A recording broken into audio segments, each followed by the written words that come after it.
Welcome to China in Focus. I'm Tiffany Meyer. Our top story: Iran has cut off almost all internet, with more than 80% of Starlink satellite connections disrupted. Experts say the regime is using a military-grade jamming equipment, likely supplied by China or Russia. President Trump says Cuba's oil lifeline from Venezuela is over, signaling tougher action against communist regimes in the Americas. That's what Trump's going to use, and he'll do it without firing a shot. So I support this move. I hope we can end the communist reign on Cuba. From being captured to being forced out of power, we look at how the Chinese Communist Party's authoritarian allies have lost power one after another. President Trump is once again asserting that the U.S. needs to take control of Greenland from Denmark. Why is that important for him to counter China and Russia?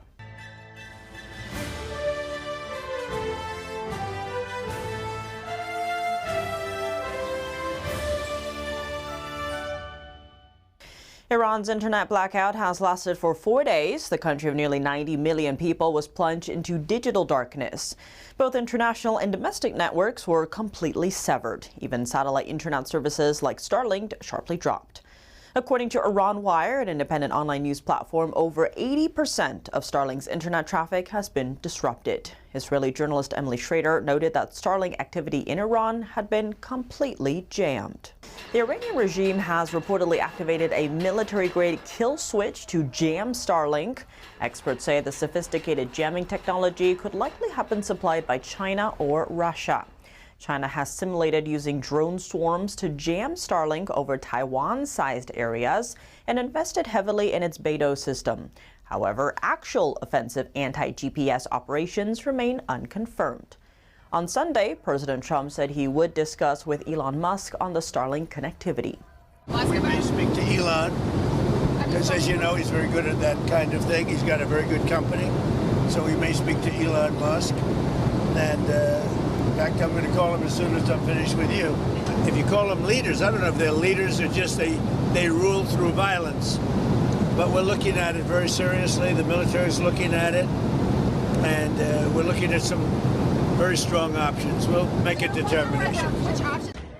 Nationwide anti-Khamenei protests in Iran have now entered the third week despite deadly clampdowns. At least 500 people have been killed and over 10,000 people have been arrested, according to a U.S.-based rights group, human rights activist news agency. The White House continues to speak out in support of the Iranian people fighting for freedom. Secretary of State Marco Rubio posted on January 10th saying the United States supports the brave people of Iran. President Trump's ally, Senator Lindsey Graham, retweeted Rubio's post, adding to the regime leadership, "Your brutality against the great people of Iran will not go unchallenged. Make Iran great again." Then President Trump posted on the same day, quote, "Iran is looking at freedom, perhaps like never before. The U.S. stands ready to help." Secretary of War Pete Hegseth retweeted the president's post hours later on Monday. Iran said it's prepared for war, but also ready to negotiate with the U.S. Diplomacy is always the first option for the president. He's told all of you last night that what you're hearing publicly from the Iranian regime is quite differently from the messages the administration is receiving privately. And I think the president has an interest in exploring those messages. However, with that said, the president has shown he's unafraid to use military options if and when he deems necessary. And nobody knows that better than Iran. Back to Starlink connectivity, Iran Wire reports that Iranian security forces are cracking down on the use of Starlink inside the country. Authorities are carrying out raids on homes and arresting people found possessing satellite equipment. Cuba is emerging as a major target of the Trump administration following Washington's capture of Venezuela's dictator and drug kingpin Nicolas Maduro. President Trump has been ramping up pressure on Cuba. In his post on Sunday, Trump said, quote, "Cuba lived for many years on large amounts of oil and money from Venezuela. Venezuela now has the United States of America, the most powerful military in the world, to protect them, and protect them we will. There will be no more oil or money going to Cuba. Zero. I strongly suggest they make a deal before it is too late." Congressman Tim Burchett says it's realistic that the U.S. could change Cuba under President Trump's watch. What he's done is, it's really a masterful move. He's cutting off oil. You know, China was there, and there was no mistaking that timing. They're clearly going to make a move on Taiwan, and they need that oil. Russia needs that oil, and Trump took it over and seized it, and I guess embargoed it, I guess is what they say. But something else that he did was he stopped Cuba from getting it. Trump recently said the U.S.'s dominance in the Western Hemisphere is no longer in question. The elimination of communism in the Americas would have profound implications to his goals. The most powerful thing we have is our military, but the second most is our economic power, and that's what Trump's going to use, and he'll do it without firing a shot. So I support this move. I hope we can end the communist reign on Cuba. A user on X left a message for President Trump proposing that Secretary Marco Rubio take charge of Cuba. Trump responded saying, quote, "Sounds good to me." President Trump says relations with Venezuela's leadership are working out well. He was speaking to reporters aboard Air Force One on Sunday, saying he plans to meet with Venezuela's interim president, Delcy Rodriguez, soon. Venezuela is really working out well. We're working along really well with the leadership, and we'll see how it all works out. Look, she asked us, can we take 50 million barrels of oil? And I said, yes, we can. It's $4.2 billion. And it's on its way right now to the United States. Trump added that he might block ExxonMobil from investing in Venezuela. This comes after the CEO, oil giant, called the country, quote, uninvestable during a White House meeting last week. CEO Darren Woods told Trump that Venezuela would need to change its laws before it could be an attractive investment opportunity. Trump said yesterday he didn't like Exxon's response, telling reporters he'd probably be inclined to keep them out. The U.S. Embassy in Venezuela says the security situation in the country remains unpredictable. It warned U.S. citizens this weekend not to travel to Venezuela, and all U.S. citizens should leave the country immediately. What's next for Venezuela's oil? President Trump told oil executives in the White House on Friday that oil companies will spend $100 billion to rebuild the capacity and the infrastructure necessary in Venezuela. And on Sunday, Trump warned Cuba on Truth Social, saying that it should make a deal with the U.S. or face the consequences. He added that there will be no more Venezuelan oil or money going to Havana. We spoke with two guests to break down what this means and the geopolitical implications. Ray Trevino, Vice President of Operations at Pecos Country Operating Texas, and Rod D. Martin, founder and CEO of Martin Capital. How big of a deal is this for Cuba? How dependent is the island on Venezuela? Oh, Cuba's toast. They're really in trouble.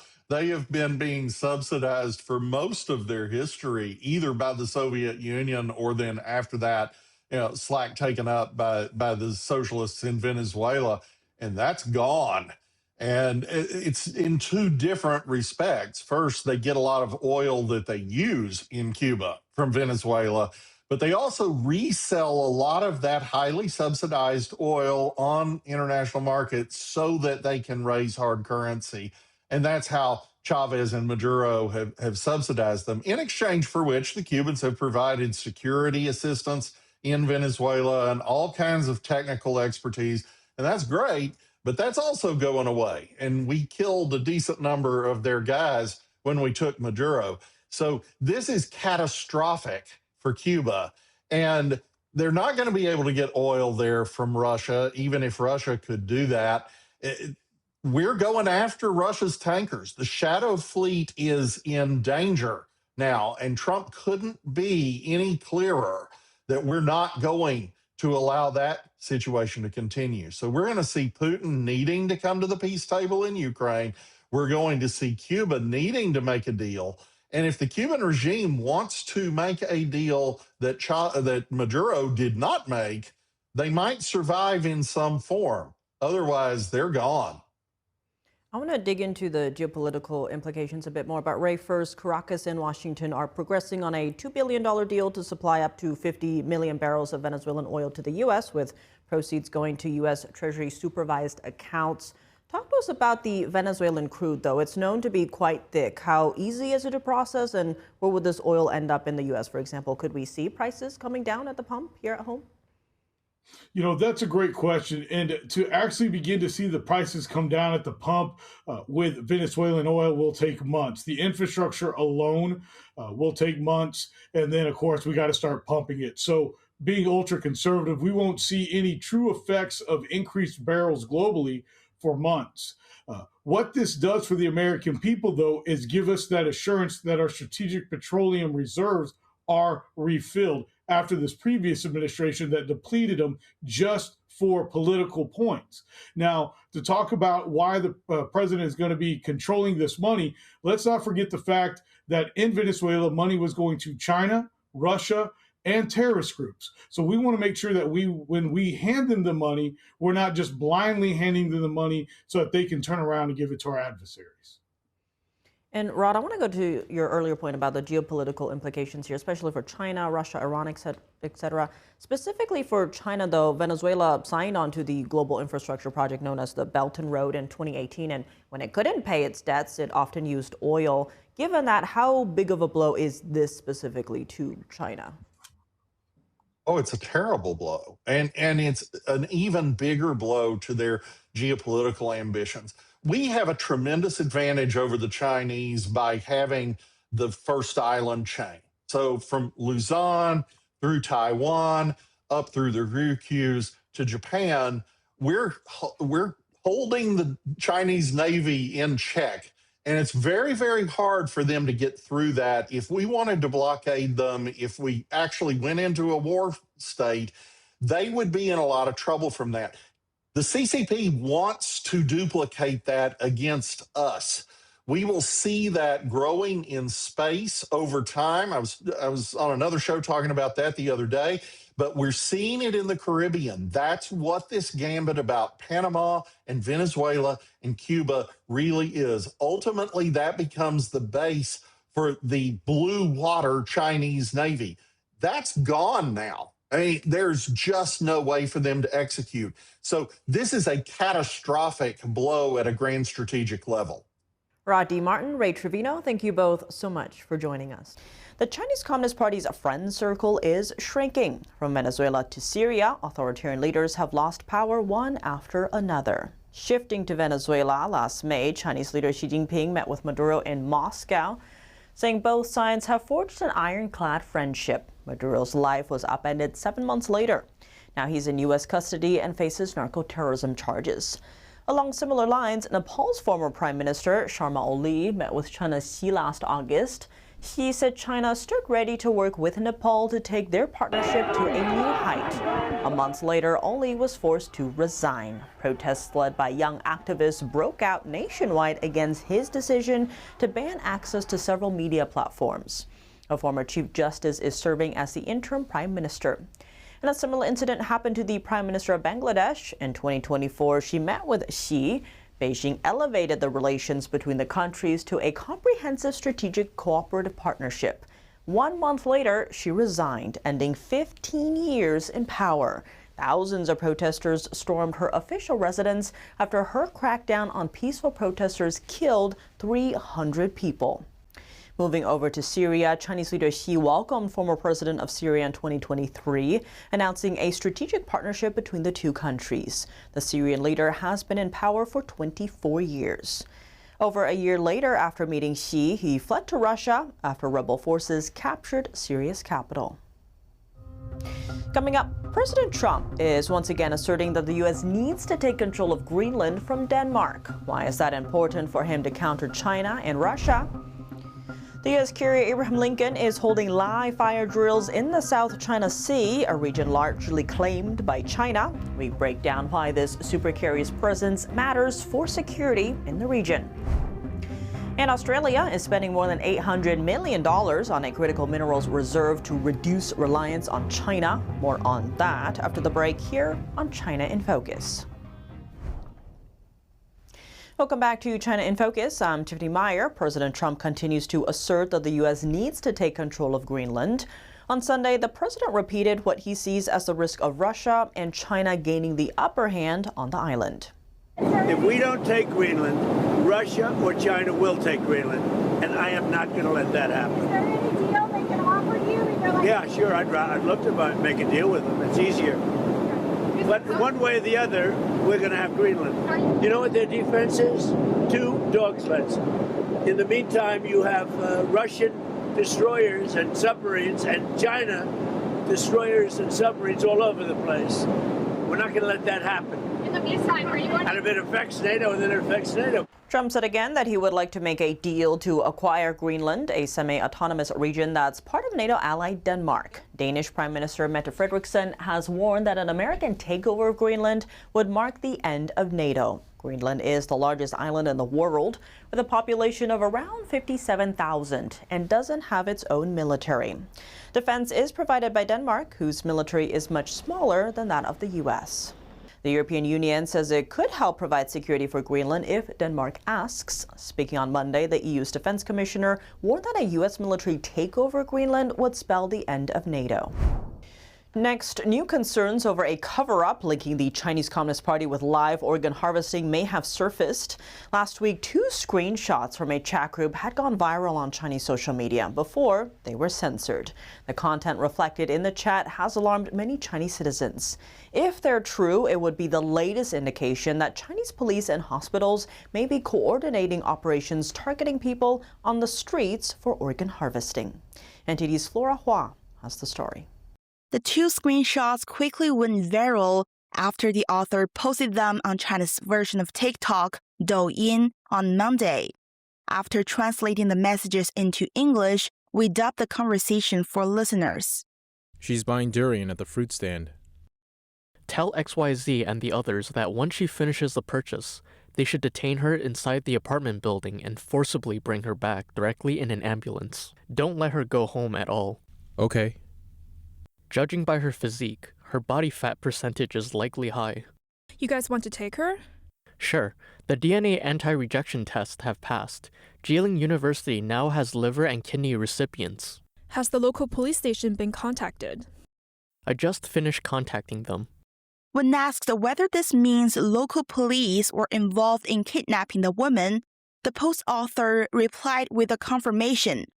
What's more, the reference to Jilin University in the chat likely points to one of the university's 2 affiliated hospitals. A U.S.-based human rights group that has investigated China's transplant industry for decades has listed both hospitals as highly suspected of engaging in large-scale live organ harvesting. The group was the first one to report that Falun Gong practitioners in China have been the primary target for their organs. The Chinese Communist Party has been brutally persecuting the faith group since 1999. But in recent years, the scale of organ harvesting victims appears to have grown, with increasing media reports of young people going missing in China. Now, both the screenshots and the whistleblower's Douyin account have been completely removed from the platform by Chinese regulators. The censorship has only made the claims more convincing to many, but the story has still left digital footprints. Search records on the platform, such as "What happened to the woman kidnapped?" show that many users tried to learn the fate of the woman mentioned in the chat. Flora Hua, NTD News. The U.S. Navy's USS Abraham Lincoln is operating in the South China Sea in international waters claimed by China. The nuclear-powered aircraft carrier conducting live-fire exercises in the region last week, along with routine resupply operations at sea. The drills included testing the ship's automated rapid-fire weapon systems. It's part of the Navy's ongoing commitment to freedom of navigation in the South China Sea, which is almost entirely claimed by China.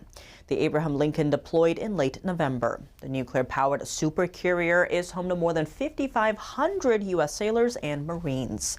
The Abraham Lincoln can operate F-35 stealth fighter jets, making it one of the most advanced carriers in the fleet.